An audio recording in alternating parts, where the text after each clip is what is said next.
새봄 3월에는 여러분의 웃음이 활짝 피기를 라디오 서울이 응원합니다.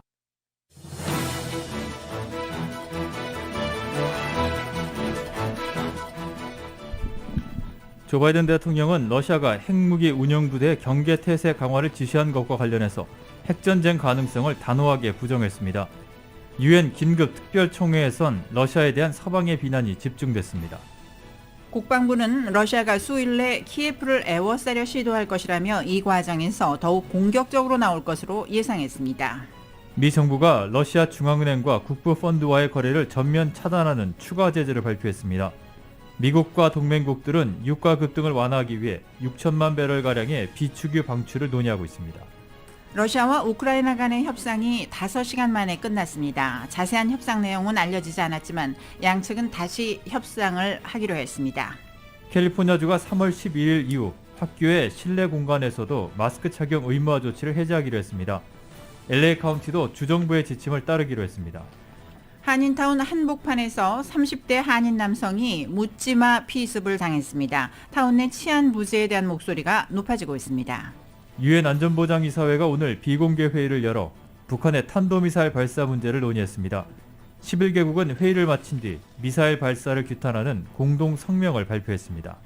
더불어민주당 이재명 후보는 TK 지역을 훑으며 막판 중도 보수 표심 끌어모으기에 나섰습니다. 국민의힘 윤석열 후보는 동해안 벨트를 따라 강원도 유세에 나섰습니다. 정의당 심상정 후보는 자신을 빼고 모두 보수 쪽에서 경쟁한다고 꼬집었습니다. 국민의당 안철수 후보는 자신만이 대통령 자격을 갖췄다고 강조했습니다.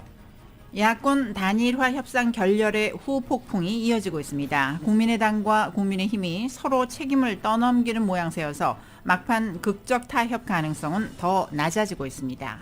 오늘 뉴욕 증시는 러시아에 대한 미국 등 서방의 제재가 강화된 가운데 혼조세로 마감했습니다.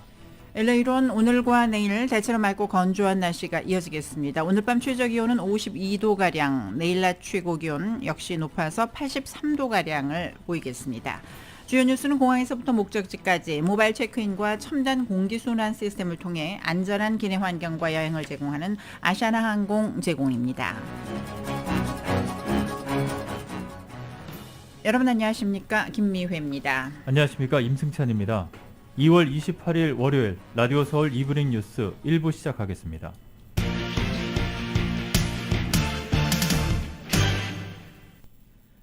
조 바이든 대통령은 러시아가 핵무기 운영부대 경계 태세를 강화한 것과 관련해서 미국인은 핵전쟁을 걱정할 필요가 없다고 밝혔습니다.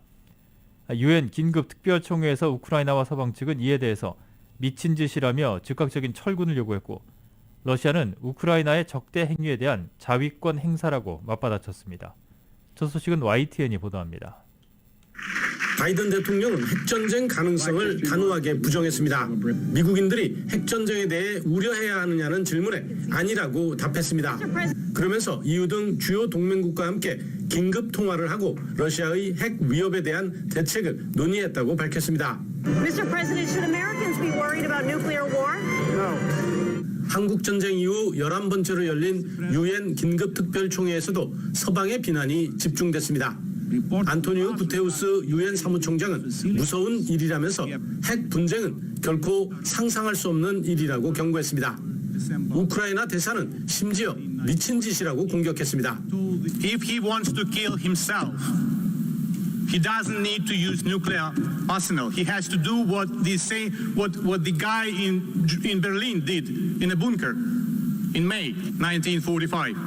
그러면서 국제적으로 인정받는 독립국가에 대한 침략 행위를 멈추고 즉각 철군하라고 러시아에 요구했습니다.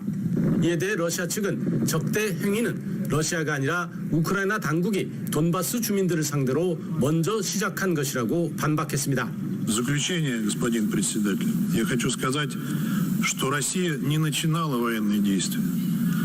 Эти военные действия начала Украина против собственных жителей Донбасса и против всех несогласных с военной властью. 오히려 핵무기 접근을 열망하는 우크라이나 정권으로부터 자위권을 행사하기 위해 특별 군사작전을 벌이고 있다고 주장했습니다. 백악관은 푸틴 대통령의 핵 언급에 대해 승자 없는 전쟁이라고 밝혔습니다. 그러면서 푸틴은 위협을 조장하려 여러 차례 무책임한 언사를 해왔다며 수사를 줄이고 긴장을 완화하라고 일침을 놨습니다. 워싱턴에서 YTN 강태욱입니다. 한편 미 국방부는 블라디미르 푸틴 러시아 대통령이 핵무기 운용 부대의 경계태세 강화를 지시한 것과 관련해 그것은 긴장을 고조시키는 만큼 불필요하다고 밝혔습니다. 존 커비 국방부 대변인은 오늘 브리핑에서 관련 질문에 국방부는 푸틴 대통령의 발표를 검토 분석 중이라며 이같이 답했습니다. 커비 대변인은 특히 로이드 오스틴 국방부 장관은 미국의 전략적 억지 태세와 미 본토와 미국의 파트너를 지킬 역량에 만족하고 있다고 언급했습니다. 젠 사키 백악관 대변인도 방송 인터뷰에서 핵전쟁은 누구도 이길 수 없는 전쟁이라며 푸틴 대통령이 위협적인 수사를 줄이고 긴장을 완화해야 한다고 경고했습니다. 미국이 정보요원 신분으로 스파이 활동에 관여했다는 이유로 주 유엔 러시아 대표부 소속 외교관 12명에게 추방 명령을 내렸습니다. 바실라 네벤자 주 유엔 러시아 대사는 오늘 뉴욕 유엔 본부에서 기자회견을 하고 방금 미국 당국이 러시아 대표부를 상대로 또 하나의 적대적 행위를 했다는 정보를 받았다며 이같이 밝혔습니다. 스푸트니크 통신 등은 미 정부가 러시아 대표부 소속 외교관 12명을 외교적 기피 인물로 지정해서 오는 3월 7일까지 미국 땅에서 떠나라고 통보했다고 전했습니다. 2월 안보리 의장 자리에서 물러나는 네벤자 대사는 회견 직전에 추방 통보를 받았다며 이는 슬픈 소식이자 유엔과 미국의 소제국 협정에 대한 중대한 위반이라고 비판했습니다. 주 유엔 미국 대표부는 성명을 통해 우리의 국가안보에 반하는 스파이 활동에 관여함으로써 미국에 거주할 수 있는 특권을 남용한 러시아 대표부 정보위원 12명을 추방하는 절차를 시작한다고 설명했습니다. 우크라이나의 수도 키예프로 진격 중인 러시아군의 움직임이 더디어졌다는 평가가 나오고 있는 가운데 미 국방부가 러시아군이 수일 내에 키예프를 에워싸려 시도할 것이며 더 공격적으로 나올 것이라고 예상했습니다. 이 소식 KBS가 보도합니다. 현지 시각 28일 미 국방부 고위당국자는 러시아군이 현재 키예프 도심에서 약 25km 외곽에 위치해 있다고 말했습니다. 이는 전날보다 5km가량 더 가까이 진격한 것이라고 CNN은 전했습니다. 러시아군은 계속 진격해서 며칠 내 키예프를 둘러쌀 것으로 예상됐습니다. 다만 러시아군의 진격 움직임은 우크라이나군의 강한 저항에 부딪혀 애초 계획에 차질을 빚는 것으로 평가받고 있습니다. Clearly, we continue to see Russian forces try to move closer to so they can move on Kyiv from the ground. What we also have seen is Ukrainians resisting quite effectively. 때문에 조바심을 느낀 러시아가 더욱 공격적으로 될 것이란 게 미국의 판단입니다. 앞서 미 국방당국은 러시아군 일부 부대가 군사시설을 겨냥했던 전략을 민간의 인적 물적 피해를 증가시키는 이른바 포위 전술로 바꿀 가능성을 언급했습니다. 실제로 우크라이나의 병원과 유치원, 학교 등에서 어린이 등 민간인이 희생됐다는 보도들이 잇따랐습니다. 특히 러시아는 폭탄 속에 여러 개의 소형 폭탄이 들어있어 피해를 키우는 집속탄까지 사용하는 것으로 전해졌습니다. KBS 뉴스 서재입니다. 블라디미르 푸틴 러시아 대통령이 우크라이나 침공 초반 고전하고 있다는 서방의 평가가 잇따르고 있습니다. 워싱턴 포스트는 오늘 러시아가 의도한 대로 우크라이나 전쟁이 진행되지 않는다는 제목의 기사에서 초기 전황을 이같이 분석했습니다. 특히 현재 소셜미디어에는 파괴된 러시아 탱크와 장갑차들의 영상이 계속 올라오고 있으며 경무장한 러시아군이 지원 없이 적진에 들어갔다가 생포되거나 살해된 사례도 적지 않다고 전했습니다. CNN도 러시아군이 연료와 탄약, 식량 부족 속에 군수물자 공급에 어려움을 겪고 있다고 보도했습니다. 워싱턴 포스트는 러시아군이 이번에 보여준 전술적 실수와 군사적 결점에 군 전문가들이 깜짝 놀랄 지경이라고 분석했습니다. 러시아가 우크라이나에 대량 살상 무기로 통하는 진공 폭탄을 썼다는 주장이 우크라이나 측에서 나왔습니다. 옥사나 마르카로바 미국 주재 우크라이나 대사는 오늘 연방의회 보고를 마친 뒤 러시아군이 오늘 진공 폭탄을 사용했는데 이는 실제로 제네바 협약에 의해 금지돼 있다고 말했다고 로이터 통신이 보도했습니다. 마르카로바 대사는 러시아가 우크라이나에 거대한 가해를 시도하고 있다고 주장했습니다. 진공폭탄은 산소를 빨아들여 강력한 초고온 폭발을 일으킴으로써 사람의 내부 기관에 손상을 줍니다. 군인과 민간인을 가리지 않을 정도로 무차별적이고 파괴력이 센 까닭에 비윤리적인 대량 살상 무기로 인식되고 있습니다. 러시아와 우크라이나 두 나라 간의 협상이 5시간 만에 끝났는데 자세한 협상 내용은 알려지지 않았지만 양측은 다시 협상을 갖기로 했습니다. 러시아는 외화 통제 조치와 36개국 항공기 비행 제한 조치 등 서방 제재 대응책에 발표를 했고 젤렌스키 우크라이나 대통령은 유럽연합 가입 신청서에 사인을 했습니다. 이 소식은 KBS가 보도합니다. 러시아의 우크라이나 침공 이후 두 나라가 가진 첫 협상이 약 5시간 만에 끝났습니다. 구체적 회담 결과는 알려지지 않았습니다. 양측은 다음 협상을 벨라루스, 폴란드 국경에서 열기로 한 것으로 전해졌습니다.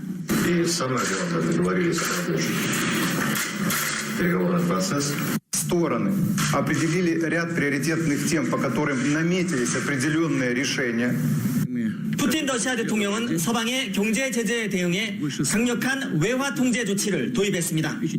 이에 따르면 무역업자들은 외화 수입의 80%를 의무적으로 매각해야 합니다. 러시아 중앙은행은 어제에 이어 오늘도 증시를 열지 않기로 했습니다. 러시아는 또 유럽 국가들이 취한 러시아 항공기 비행 금지 조치에 대한 대응으로 영국과 독일, 스페인, 이탈리아, 캐나다 등 36개국 항공사들의 러시아로의 항공편 운항을 제한한다고 밝혔습니다.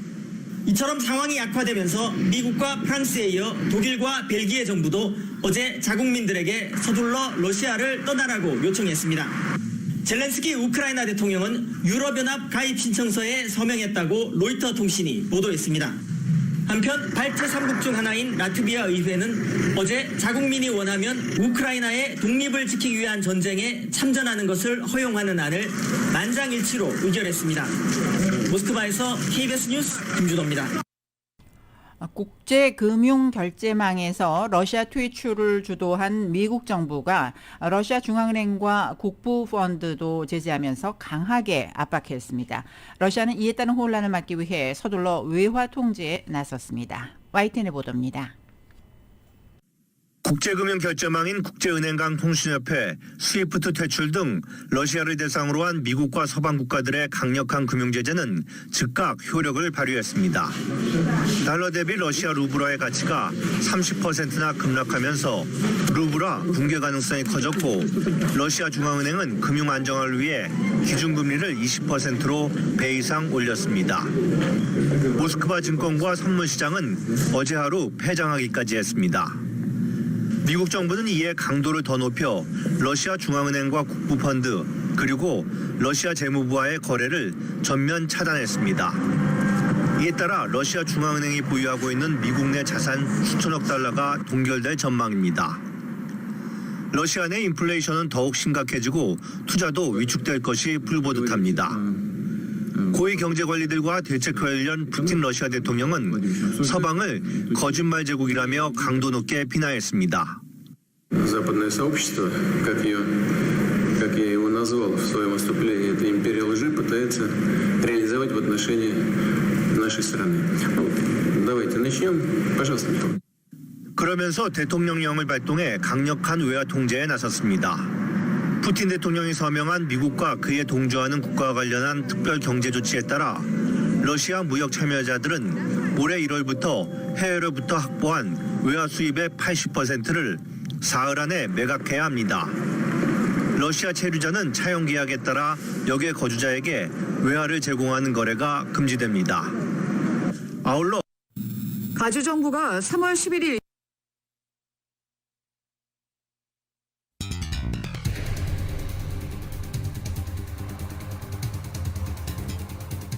네, 지금까지 미국 소식 간추려드렸습니다. 라디오 서울 이브닝 뉴스 1부, 이 시간은 LA와 가든그로브 두 곳에서 모시는 금강안경 검안과 1250만 불 교통사고 최고보상 교통사고 전문 천재 변호사 리차드 호프만, 빛으로 태어나는 당신은 카후나 미인 100% 근적외선 마스크는 카후나뿐입니다. 정직한 빛 카후나 LED 마스크, 온오프 PRGR, 야마하 14, MU 스포츠, 전미국 독점 총판, 올림픽 골프에서 함께 보내드립니다.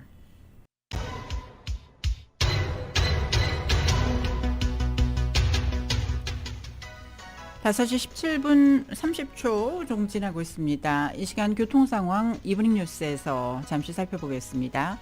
5번 프리웨이 사우스 방면인데요. 60번 프리웨이 이스트 방면과 교차하는 구간부터 10마일 정도로밖에는 움직이지 못하고 있다가 콘코드 스트리트 구간부터 8, 9마일 정도로 꽉 막혀 있습니다. 슬라슨 애비뉴까지 이런 속도로밖에 움직이지 못하고 있고 파라마운트 블루버드 구간 20마일 정도로 서행하고 있는 모습입니다.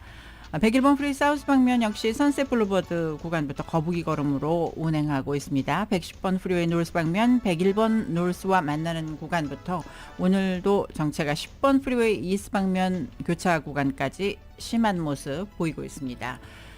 추돌 사고 발생한 구간들도 눈에 띕니다. 405번 프리웨이 사우스 방면 셔먼웨이, 91번 프리웨이 이스트 방면은 센트럴 레비뉴 구간에 10번 프리웨이 이스트 방면은 라시네가 블루버드 출구에 각각 추돌 사고 발생해서 교통 위험 신호 켜져 있습니다. 끝까지 안전 운전하시기 바랍니다. 교통 상황이었습니다.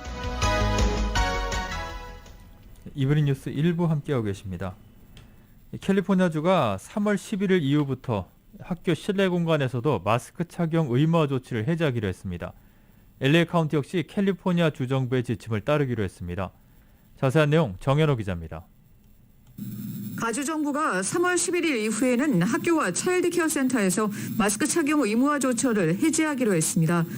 K-12 학교에서 마스크 착용 의무화가 해제되면서 오랫동안 학교 등교 시에 마스크를 착용해야 했던 학생들로서는 커다란 변화를 맞게 됩니다. 하지만 주정부는 각 지역의 코로나 전파 상황과 교사 노조와의 합의에 따라 로컬 정부와 학교 측에서 마스크 착용 해제 시점을 결정할 수 있도록 했습니다. LA 카운티도 주정부 지침에 맞춰 3월 12일부터 학교 실내 공간에서 마스크 착용 의무화를 해제하기로 했습니다.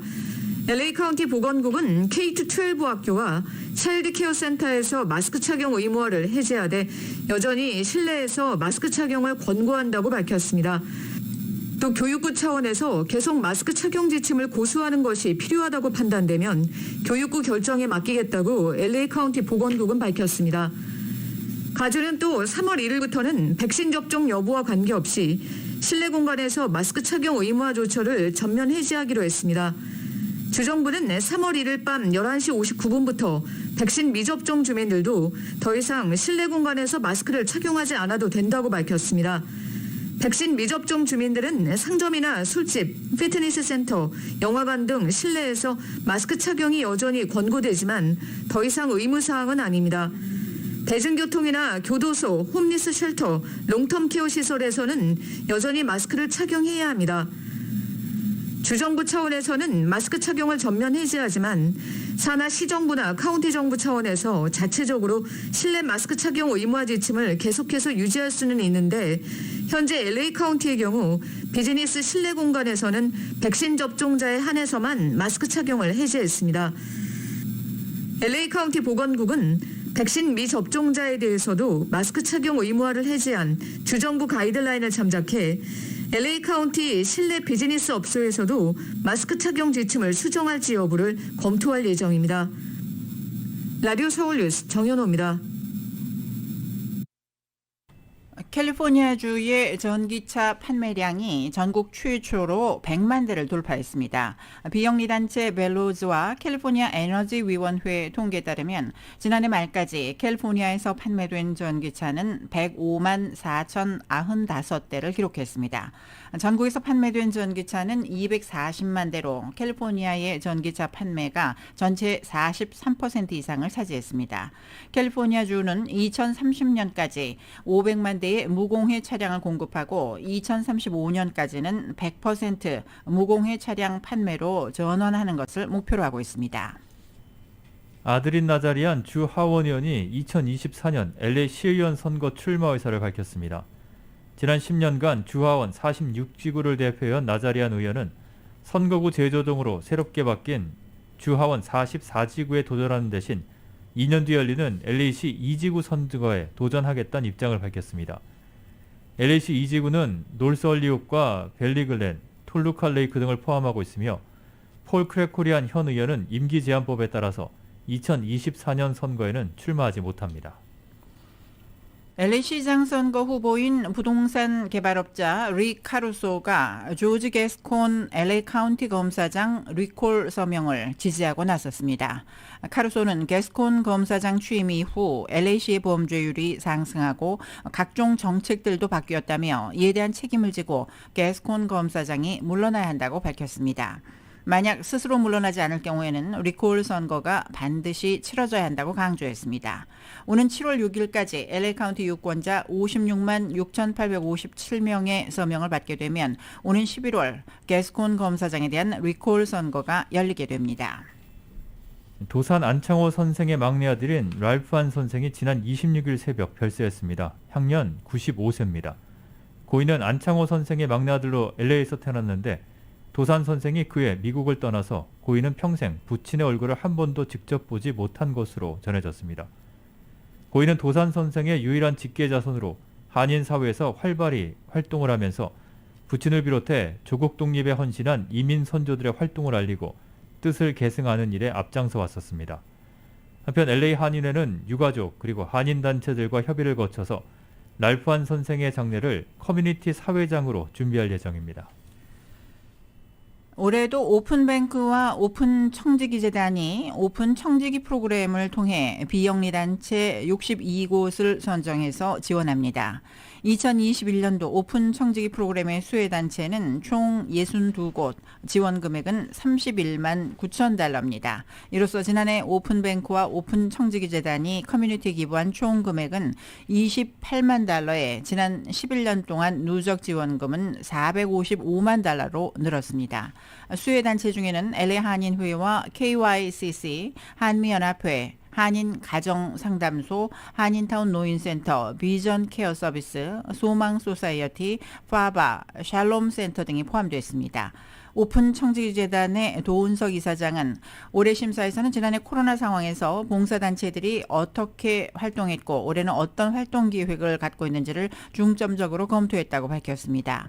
오픈뱅크의 민김 행장은 11년 전 오픈 청지기 프로그램을 시작할 때와 현 상황은 많은 변화가 있다며 그동안의 경험을 토대로 업그레이드되고 지역사회에 보다 효율적으로 지원할 수 있도록 끊임없이 노력하겠다고 밝혔습니다. 재단 측은 올해도 코로나 바이러스에 따른 지역사회 상황을 고려해 지원금 전달식은 개최하지 않고 선정된 단체에 개별적으로 전달하기로 했습니다. 어제 한인타운 한복판에서 대낮에 길을 걷던 30대 한인 남성이 백인 남성으로부터 칼에 찔리는 사건이 발생했습니다. 타운 치안 부재에 대한 우려가 더욱 높아지고 있습니다. 자세한 소식 이은 기자가 보도합니다. 일요일이었던 지난 27일 오후 2시경 타운 한복판인 위셔와 세라노의 3700 위셔 파크플레이스 건물 앞 보도에서 길을 걷던 38살 한인 남성 인머 씨가 묻지마 공격을 당한 것으로 드러났습니다. 용의자는 40대에서 50대로 추정되는 백인 남성으로 피해자 한인 남성과는 전혀 면식이 없었던 것으로 알려졌습니다. 백인 용의자는 피해 한인 남성에게 나와 아무런 이유 없이 시비를 건 후 말다툼 끝에 피해 남성을 칼로 찔렀다고 피해자 가족은 전했습니다. 피해자의 여동생인 한인 여성 인 씨입니다. 어떤 사람이 갑자기 영어로 뭐라고 해서 오빠가 잘 못 들어가지고 what? 이라고 반문을 했대요. 그랬더니 또 다시 뭐라고 해서 다시 what? 그랬더니 갑자기 얼굴로 오빠 코를 들이박았대요. 그래가지고 오빠가 이제 반격을 하니까 그 사람이 오빠를 막 때리더니 칼을 꺼내서 휘두르더니 뒤에서 이제 칼로 찔렀다고 그러더라고요. 사건을 목격한 흑인 주민이 재빨리 911에 신고를 취해 피해 남성은 다행히 목숨은 건졌으나 갈비뼈가 골절되고 폐가 뚫리는 심각한 부상을 입었습니다. 사건 현장에 출동한 한인 경관이 일단 피해 남성을 입원시킨 뒤 여동생인 인 씨에게 연락을 취했고 여동생 인 씨는 전화를 받고 너무 황당했다고 당시 상황을 전했습니다. 처음에 전화 와가지고 오빠한테 무슨 사건이 생겼다고 그래서 보이스피싱인가? 라고 생각했는데 이제 오빠가 칼에 찔려가지고 지금 병원에 있다고 그래가지고 엄청 놀랬죠. 여동생 인 씨는 시티즌이라는 앱을 통해 사건을 저지른 백인 용의자의 신상 정보를 확인한 결과 이 남성은 이전에도 유사한 범행을 저지른 전과가 있는 것으로 확인됐다고 밝혔습니다. 그 사람이 원래 모셔하고 벌먼트에서 그 어떤 여자한테 먼저 어택을 가했다고 하더라고요. 그리고 이제 뭐 버스를 타고 왔는지 전차를 타고 왔는지 해서 그 이제 윌셔하고 그 세라노 근처로 왔었나 봐요. 현재 묻지마 칼부림을 저지른 용의자는 경찰에 체포돼 구금된 상태입니다. 묻지마 공격을 당한 피해자 인 씨는 현재 병원에 입원해 안정을 취하고 있습니다. 최근 노숙자와 강절도범들이 타운에서 기승을 부리면서 가뜩이나 타운에서 혼자 걸어다니기가 무섭다는 노약자들이 많은데, 이번에는 대낮에 젊은 남성이 이유 없이 칼부림까지 당하는 사건이 타운 복판에 벌어지면서 타운 치안 부재에 대한 주민들의 불안감이 증폭되고 있습니다. 라디오 서울 뉴스 이은입니다. 이브닝 뉴스 일부 함께하고 계십니다. LA와 가든그로브 두 곳에서 모시는 금강안경 검안과 1250만 불 교통사고 최고보상 교통사고 전문 천재 변호사 리차드 호프만 제공입니다. 잠시 후에 한국 소식 간추려드립니다.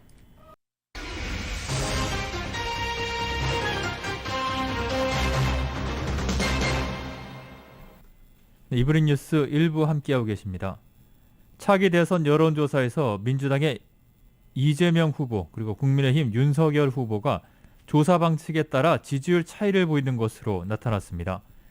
TBS가 한국사회여론연구소 KSOI에 의뢰해서 지난 25일부터 이틀간 전국의 성인 남녀 1000명에게 자동응답 전화 방식으로 조사한 결과 민주당 이재명 후보는 43.2%, 국민의힘 윤석열 후보는 45%의 지지율을 기록해서 오차 범위 안에서 접전을 벌이는 것으로 나타났습니다. 하지만 같은 기간 TBS 의뢰로 역시 KSOI가 전국의 성인 남녀 1005명에게 전화 면접 조사 방식으로 물었을 때는 민주당 이재명 후보가 43.8%, 그리고 국민의힘 윤석열 후보가 36.1%의 지지를 기록해서 오차 범위 밖에서 이 후보가 앞선 것으로 집계됐습니다. 한편 민주당의 이재명 후보는 고향이자 열세 지역인 TK 지역을 훑으면서 막판 중도 보수 표심 끌어모으기에 나섰습니다. 특히 자신의 통합정치 개혁안은 안철수 후보의 꿈이자 심상정 후보의 소망이라며 반 윤석열 구도 굳히기에 주력했습니다. YTN 전합니다. TK 유세 시작과 함께 경북의 아들을 내세우며 표심 공략에 나선 이재명 후보. 명주구시신데 여기 아마 저 어딘가에 우리 외숙모 계실 겁니다. 첫 유세지 포항에서 지역 경제를 일군 박태준 포스코 초대회장과 자신의 접점을 유능한 리더로 꼽으며 윤석열 후보를 우회적으로 비판했습니다. 국정을 정확하게 알아야 합니다. 모르는 게 자랑이 아니에요. 머리를 빌려도 빌릴 머리라도 있어야 됩니다, 여러분. 이어 경주에 가서는 자신이 제안해 당론이 된 통합정치개혁안이 안철수 심상정 후보와도 맞닿아 있다 강조하며 반윤석열 전선 굳히기에 나섰습니다. 제3의 선택이 가능한 진짜 정치 교체하자. 이재명의 주장이고 안철수의 꿈이고 심상정의 소망사항이고. 전통적 보수세가 강한 대구에선 박정희 전 대통령의 성과를 띄우며 또 두루마기에 태극기를 들고 보수 표심을 거듭 두드렸습니다. 대구 오니까 그 생각 나는데 한다면 한다. 그런 사람 생각나는 사람 보이지 않습니까? 평가하지 말자. 공과는 정확하게 우리 평가하자. 우리 산업화의 공 인정해주고. 경제 공약을 통한 지역 표심 공약도 빼놓지 않았습니다. 대구를 찾은 이재명 후보는 영남과 호남을 묶는 남부 수도권 시대를 열겠다는 의지를 담아 자신이 위원장을 맡은 추진기구를 출범시켰습니다. 박정희 전 대통령 고향 구미에 이어 자신의 고향 경북 안동, 끝으로 영주까지 TK 지역 6곳을 도는 강행군을 소화한 이재명 후보. 통합 메시지로 중도층 공략을 이어가는 한편 최대 취약지에서 보수층 포섭에 힘을 쏟았습니다. YTN 정현우입니다. 국민의 정부, 참여정부 청와대 비서관 출신 160여 명은 더불어민주당 이재명 대선 후보가 김대중, 노무현 전 대통령의 정신과 정책을 가장 잘 계승한 후보임을 보증한다고 공개 지지를 선언했습니다. 이들은 국회 기자회견에서 이번 대선에서 김대중, 노무현 그리고 문재인으로 이어지는 민주정부를 통째로 부정하고 촛불 시민혁명을 부정하는 반민주, 반평화 세력과 명운을 건 싸움을 하고 있다고 밝혔습니다. 이어 국민의힘 윤석열 후보는 이재명 후보와 민주당이 김대중, 노무현을 팔고 있다는 어처구니 없는 거짓 선동으로 두 분 명예를 크게 훼손하고 있다면서 도둑이 매를 들은 적반하장이라고 비판했습니다. 또 특권 없는 시대는 이재명 후보가 약속한 억강부약, 대동세상으로 이어질 것이라며 2022년 대선에 김대중, 노무현은 바로 이재명 후보라고 강조했습니다. 국민의힘 윤석열 후보는 어제 동해안 벨트를 따라 강원도 유세에 나섰습니다. 윤 후보는 정치개혁은 민주당을 쫓아내는 것이라며 민주당에 대한 비판 수위를 높이고 사전투표를 독려했습니다. 오늘은 현충원에 참배한 뒤 대학가를 돌며 유세를 진행합니다. KBS입니다. 강원의 외손이라며 지역을 훑은 국민의힘 윤석열 후보. 단일화 결렬에 대한 언급은 꺼내지 않고 철저히 상대인 이재명 후보를 겨냥했습니다. 민주당이 당론으로 채택한 정치개혁안에 대해서는 국민 기만이라고 규정했습니다. 국민을 얼마나 가재, 개, 붕어, 가분결하느냐, 이 무도한 민주당 정권을 교체하는 것이 바로 정치개혁입니다, 여러분. 북한의 미사일 시험 발사를 거론하며 민주당과 현 정부의 안보관을 집중 비판하기도 했습니다. 도발이란 말을 못합니다. 이 민주당 정권은. 이 사람들 왜 이러겠습니까? 이게 바로 운동권 정권이라 그렇습니다. 윤석열 후보는 튼튼한 안보를 내세웠습니다. 접경 지역인 강원 민심의 호소에 보수 지지층 결집을 시도한 것으로 풀이됩니다. 지역 공약으로는 강원도를 경제특별자치도로 지정하고 GTX 노선을 춘천까지 연결하겠다고 밝혔습니다. 윤 후보는 당일 투표만으로는 이길 수 없다며 유세 지역 곳곳에서 사전투표를 독려했습니다. 오늘은 오전에 서울 현충원에 참배한 뒤 대학가인 신촌 등에서 집중 유세에 나섭니다. KBS 뉴스 강병수입니다. 정의당 심상정 후보는 주요 후보 3명이 표를 얻기 위한 공약을 남발해서 차별성이 없어졌다면서 자신을 빼고 모두 보수 쪽에서 경쟁을 한다고 꼬집었습니다. 국민의당 안철수 후보는 기호 1, 2번의 도덕성을 신뢰하느냐고 반문하면서 자신만이 대통령 자격을 갖췄다고 강조를 했습니다. 제3지대 후보들 행보 YTN이 정리했습니다. 심상정 후보는 공식 선거운동 시작 뒤 처음으로 강원도를 찾았습니다. 이 자리에서 윤석열 후보가 극단적인 우경화로 흐르고 이재명 후보는 현 정부 책임을 모면하기 위해 이를 쫓아간다면서 싸잡아 비판했습니다. 문재인 정부 실패하고 나서 이번 대통령 선거는 전부 극단적으로 몰려가고 있습니다. 저 빼고 나머지 3명의 후보는 전부 저 보수 쪽에 가서 경쟁하고 있어요, 여러분. 이대로 선거가 끝나면 지금보다 더 처절한 진흙탕 정치를 5년 내내 보게 될 것이라면서 자신을 미워해도 비정규직 노동자들을 위해 심상정에 한 표를 달라고 호소했습니다. 이와 함께 주 4일제를 도입해 강원도 2억 관광 시대를 열겠다며 지역 맞춤형 공약도 내놓았습니다.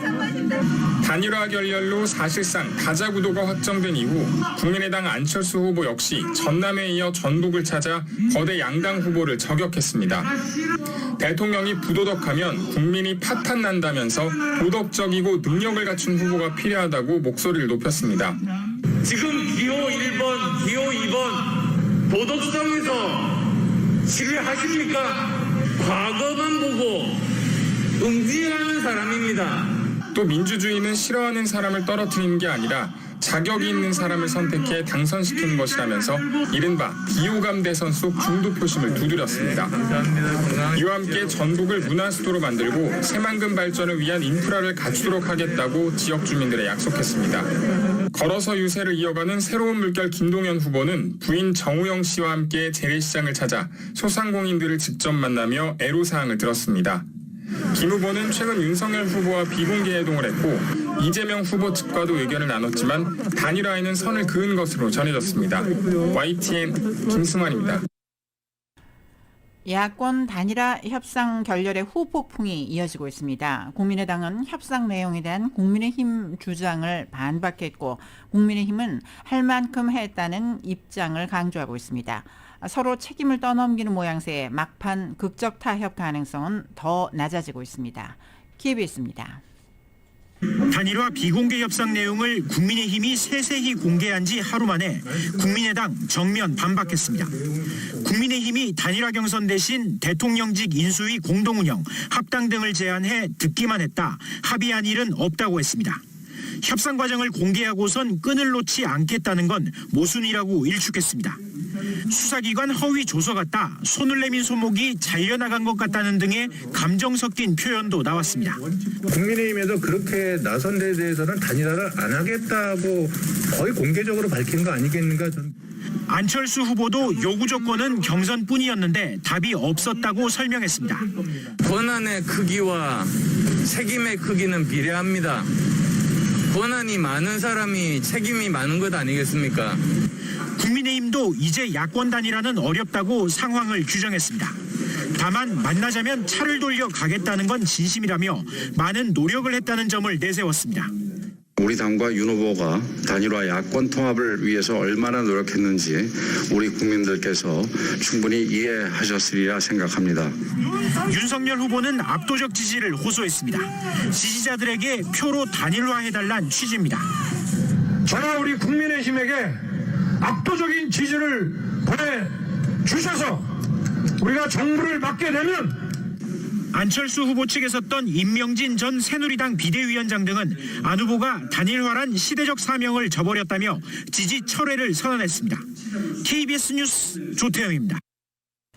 지금까지 한국 소식이었습니다. 이브닝 뉴스 1부, 빛으로 태어나는 당신은 카후나민, 100% 근적외선 마스크는 카후나뿐입니다. 정직한 빛 카후나 LED 마스크, 온오프 PRGR, 야마하 14, MU 스포츠, 전미국 독점 총판, 올림픽 골프에서 보내드리고 있습니다. 잠시 후에 경제 소식 이어집니다.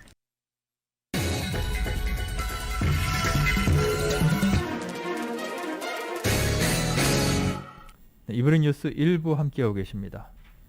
오늘 뉴욕 증시는 러시아에 대한 미국 등 서방의 제재가 강화된 가운데 혼조세로 마감했습니다. 다우존스 산업평균지수는 지난주 금요일보다 166.15포인트 하락한 33,892.60으로 거래를 마쳤습니다. S&P 500 지수는 10.71포인트가 떨어진 4,373.94, 나스닥 지수는 56.77포인트 상승한 13,751.40으로 장을 마감했습니다. 2월 한 달간 3대 지수는 모두 3% 이상 하락했으며 동시에 2달 연속 하락 마감했습니다. 중서부 지방의 2월 제조업 활동이 전월보다 큰 폭으로 둔화했습니다. 이 소식은 잠시 후에 전해드리겠습니다.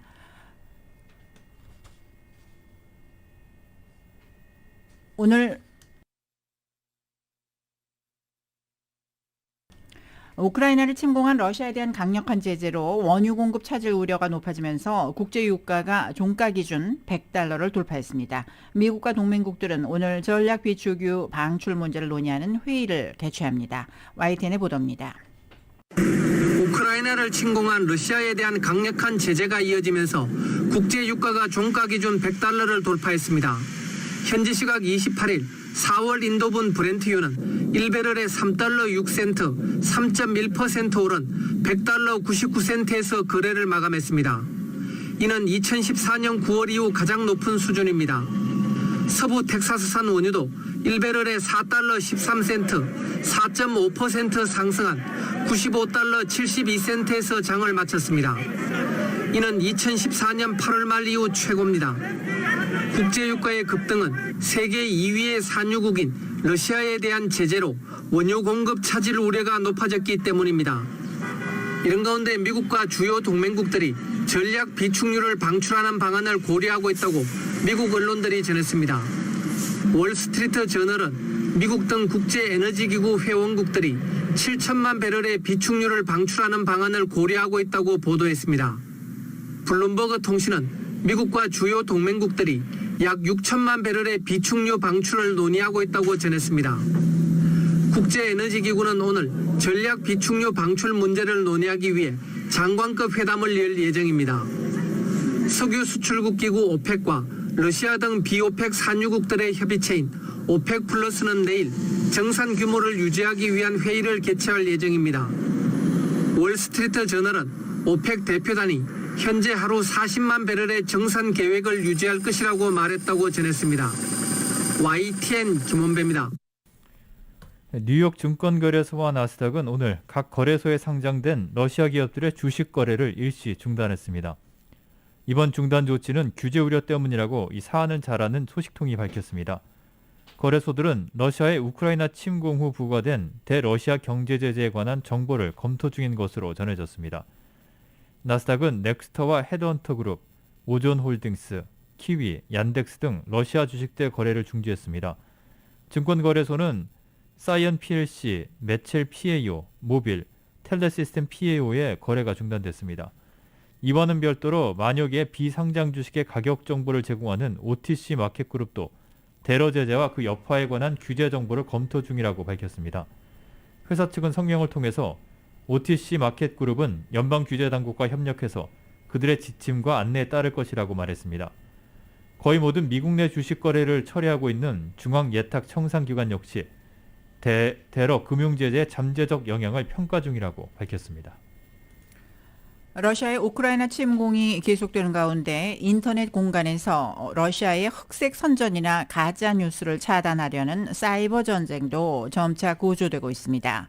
페이스북의 모 회사인 메타 플랫폼은 오늘 러시아와 우크라이나에서 독립적 뉴스 매체를 가장해 허위 주장을 퍼뜨리는 몇몇 웹사이트를 운영하는 사람들의 계정과 페이지 등의 네트워크를 페이스북과 인스타그램에서 삭제했다고 밝혔습니다. 또 메타는 유명한 해킹 그룹 고스트라이더가 페이스북 상에서 저명한 군 장교와 정치인, 언론인 등을 포함한 우크라이나의 명사를 표적으로 삼아 벌인 해킹과 피싱 사기도 적발했습니다. 메타는 표적이 된 인사가 누구인지는 밝히지 않았지만 이들 계정을 안전하게 하는 조처를 하고 이를 통제했다고 설명했습니다. 또 우크라이나의 페이스북 계정에 대해서는 이용자 프로필을 잠글 수 있는 옵션 등 새로운 안전 기능을 추가한다고 밝히기도 했습니다. 또 다른 소셜미디어인 트위터도 오늘 플랫폼 조작, 스팸 규정을 위반한 계정 10여 개를 정지시키고 일부 링크 공유를 차단했다고 밝혔습니다. 조사 결과 이들 계정은 러시아에서 만들어진 것으로 우크라이나 침공과 관련한 공개적 토론에 지장을 일으키려 시도한 것으로 나타났습니다. 1월 상품 수지 적자 규모가 역대 최대를 이어갔습니다. 상무부는 오늘 지난 1월 상품 수지 적자가 1,076억 달러로 전월 대비 7.1% 증가했다고 집계했습니다. 지난해 12월 상품 수지 적자는 1,005억 달러를 기록했습니다. 1월 상품 수출은 전월 대비 28억 달러가 감소한 1,548억 달러를 기록했고 상품 수입은 44억 달러 증가한 2,625억 달러를 나타냈습니다. 상품 수지는 서비스 부분은 포함하지 않습니다. 중서부 지방의 2월 제조업 활동이 전월보다 큰 폭으로 둔화했습니다. 공급관리협회 시카고 연방준비은행에 따르면 2월 시카고 구매관리자 지수 PMI는 56.3을 기록해 전월 65.2보다 큰 폭으로 하락했습니다. 이는 월스트리트저널이 집계한 전문가 예상치 63.4도 큰 폭으로 하회했습니다. 다만 2월 지표는 50보다는 높은 수준을 보이면서 확장 국면을 유지했습니다. 시카고 PMI는 ISM 제조 PMI 지표 공개 전에 발표되는 마지막 지역 PMI입니다.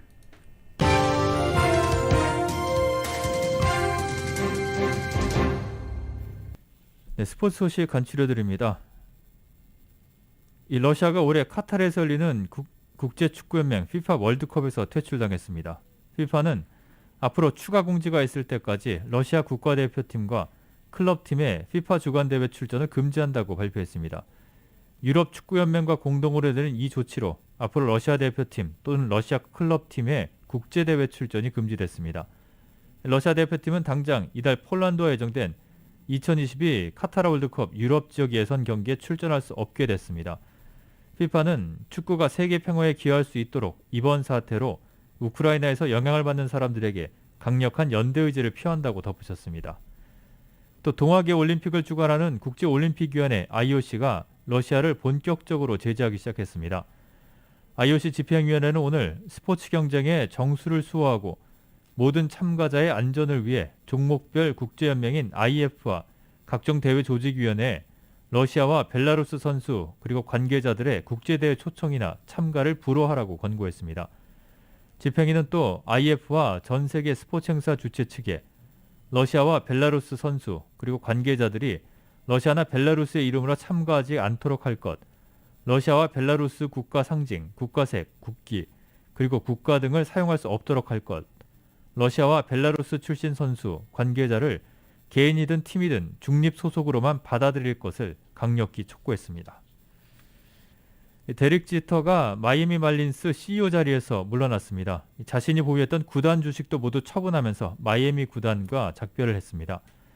지터는 오늘 성명을 내고 노력과 신뢰 그리고 책임을 통해서 우리는 구단의 모든 면을 변화시키고 장기적으로 성공하기 위한 계획을 세웠다고 CEO로 일한 지난 4년 6개월을 돌아보면서 구단의 미래를 바라보는 관점이 내가 CEO를 맡았을 때와 달라졌다.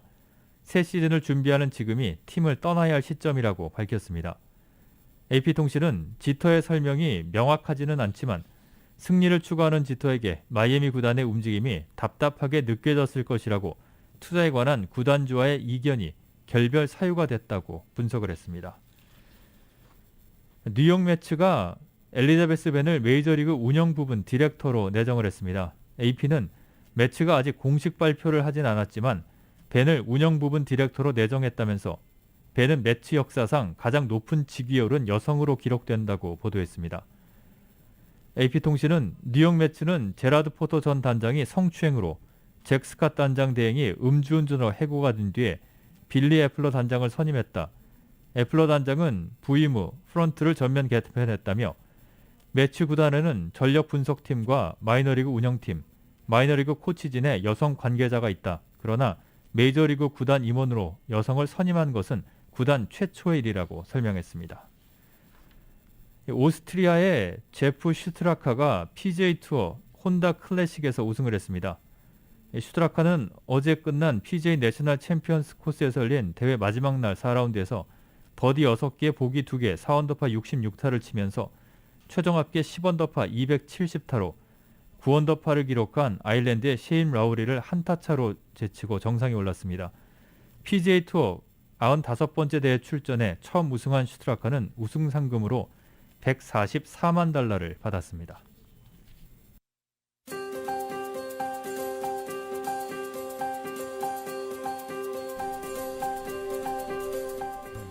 (2월 28일) 월요일 저녁 라디오 서울 이브닝 뉴스 함께하고 계십니다. 날씨 맥도날드에서 소시지나 치킨 맥그리들로 아침을 열어보세요. 맥도날드 제공으로 알아봅니다. 이번 주 기온 변화가 큰 한 주가 될 것으로 전망됩니다. 수요일까지는 80도대 낮 최고 기온을 보이다가 목요일부터 60도대로 낮 기온이 떨어지면서 주말에는 쌀쌀한 날씨가 예상되고 있습니다. LA 오늘 저녁 대체로 맑고 건조한 날씨 이어집니다. 밤 최저 52도가량 되겠고 내일 역시 화창한 날씨에 낮 최고 83도, 밤 최저 53도로 예상됩니다. 한편 벤투라 카운티 해안가에는 오늘 밤 9시까지 파도주의보가 내려져 있습니다. 내일 낮 최고 기온 오렌지 카운티 지역은 85도, 밸리와 인랜드 엠파이어 88도까지 올라가겠고 해안 지역은 74도로 예상됩니다. 하와이 호놀룰루 지역 오늘 밤 구름이 조금 끼겠습니다. 밤 최저 68도, 내일은 대체로 맑겠고 낮 최고 82도 가까이 되겠습니다. 한국 날씨입니다. 3일절인 오늘 전국이 흐린 가운데 오전까지는 봄비가 내리겠고 비가 그친 뒤 대기질은 더 안 좋아지겠습니다. 강원 내륙과 산간에는 눈이 내리겠으며 내일은 다시 영하권이 되면서 춥겠습니다. 오늘 서울의 낮 기온이 10도로 어제와 비슷하겠습니다. 날씨는 맥도날드에서 소시지나 치킨 맥그리들로 아침을 열어보세요. 맥도날드 제공이었습니다. 라디오 서울 이브닝 뉴스 1부 LA와 가든그로브 두 곳에서 모시는 금강안경 검안과 1250만 불 교통사고 최고보상 교통사고 전문 천재 변호사 리차드 호프만 빛으로 태어나는 당신은 카우나 미인 100% 근적외선 마스크는 카우나뿐입니다. 정직한 빛 카우나 LED 마스크 온오프 PRGR 야마하 14 MU 스포츠 전미국 독점 총판 올림픽 골프에서 보내드렸습니다. 잠시 후 6시 라디오 서울 이브닝 뉴스 2부가 계속됩니다.